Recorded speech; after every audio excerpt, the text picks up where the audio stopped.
In modern warfare, the most dangerous kind of defeat is not losing a single battle. The MiG-35 did not collapse because of one technical flaw. It was not rejected because it lacked agility. It did not fail because it lacked weapons. It failed because it was born inside a way of thinking that was already one generation behind the world. The MiG-35 still stands there like an answer to a question no one is asking anymore. And today's story is not about a Russian fighter jet.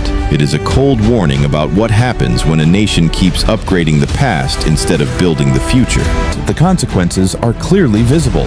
The increase in airframe size, fuel load, and weapon payload significantly raised the overall weight. At the same time, engine thrust increased only marginally by roughly 8%.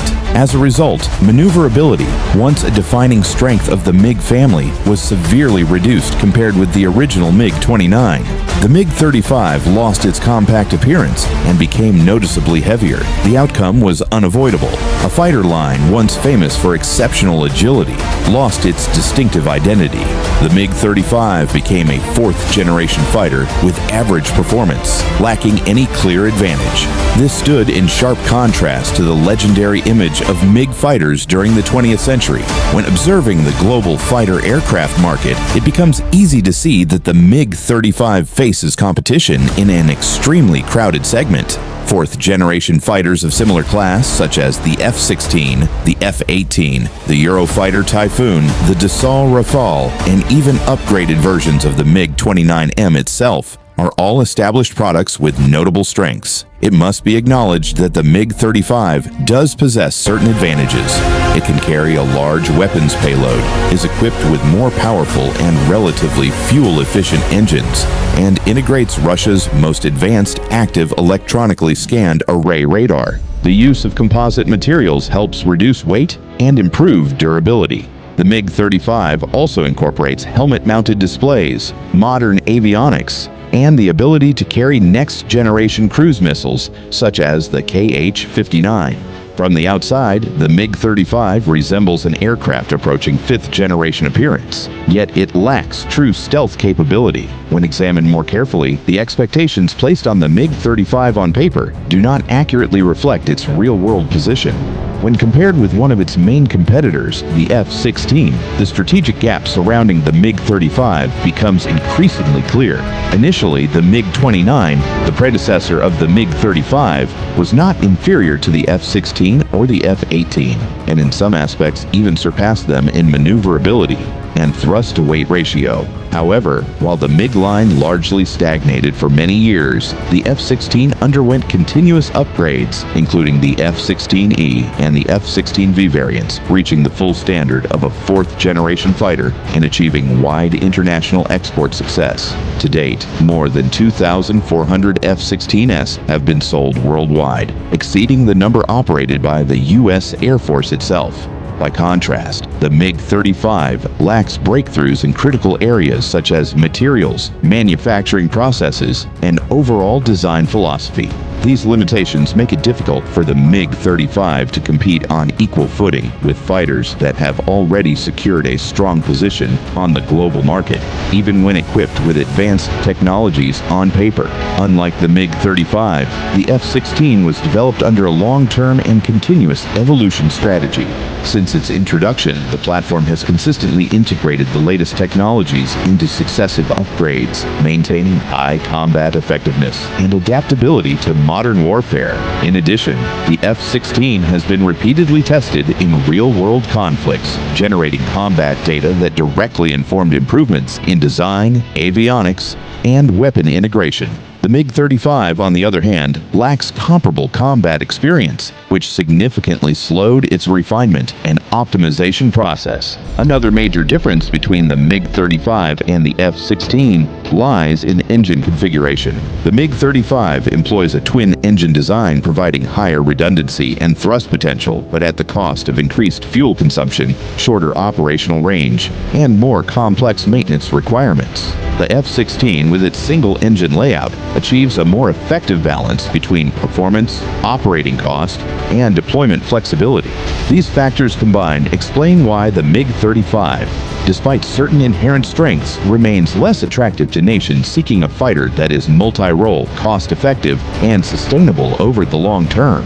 Beyond direct comparison with the F-16, the MiG-35 faces a harsher reality. The global fighter market itself has fundamentally changed. By the time the MiG-35 emerged, the fourth-generation fighter segment was no longer an open field. Its competitors came not only from the United States, but also from Europe, and even from within Russia itself. Aircraft such as the Rafale, the Eurofighter Typhoon, and the Gripen were developed in the context of modern warfare, designed from the outset to fulfill true multi-role missions with deep integration of avionics, network-centric warfare capabilities, and standardized logistics compatible with Allied forces. Compared to these platforms, the MiG-35 carries a clear historical burden.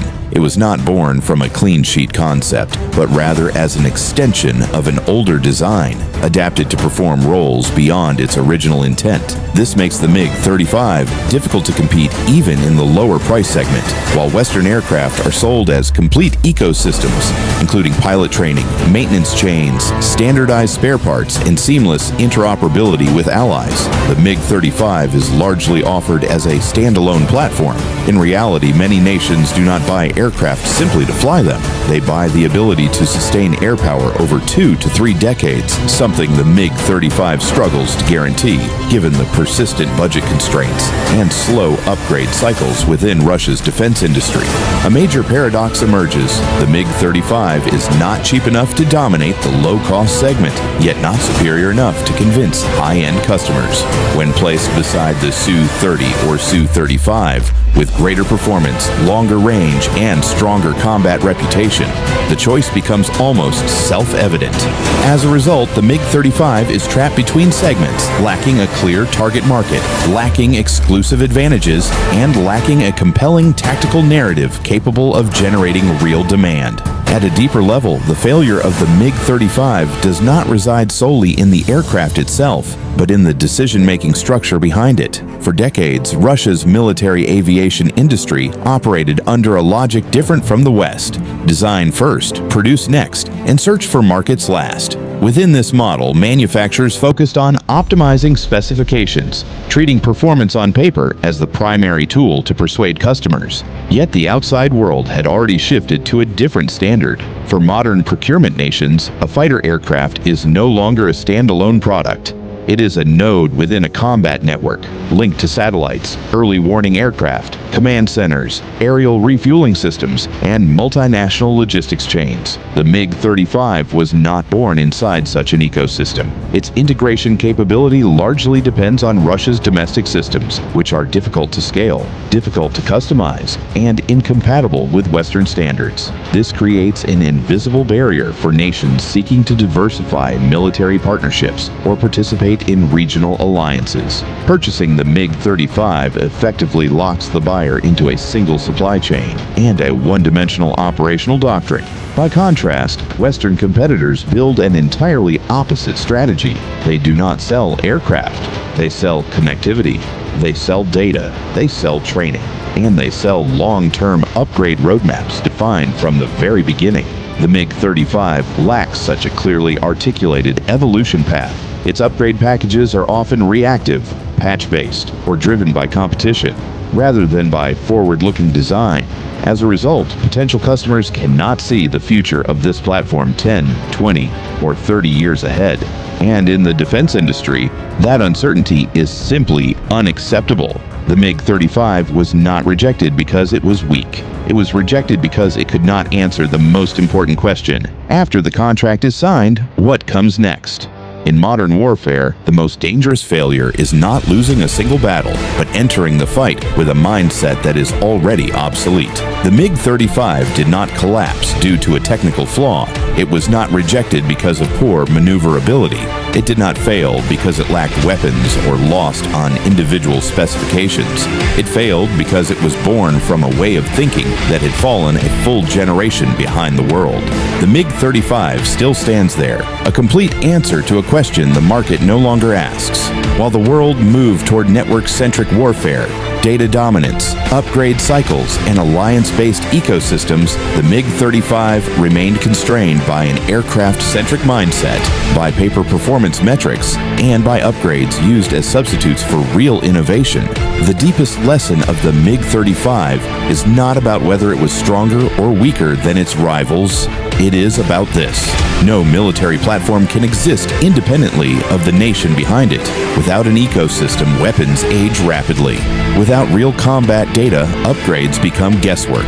Without a long-term evolutionary path, every improvement turns into a patch on the past. In a long war, the winner is not the one who was once the strongest, but the one who controls time, the rhythm of innovation, and the ability to reinvent itself. The MiG-35 did not lose because it was weak. It lost because the world no longer has space for weapons designed to preserve the past, instead of building the future. And this is not just the story of a Russian fighter jet. It is a cold warning to any nation that chooses to upgrade legacy rather than lay the foundation for what comes next. If you find this content helpful and valuable, don't forget to like, subscribe to the channel, and turn on notifications. My name is Hai. See you next time.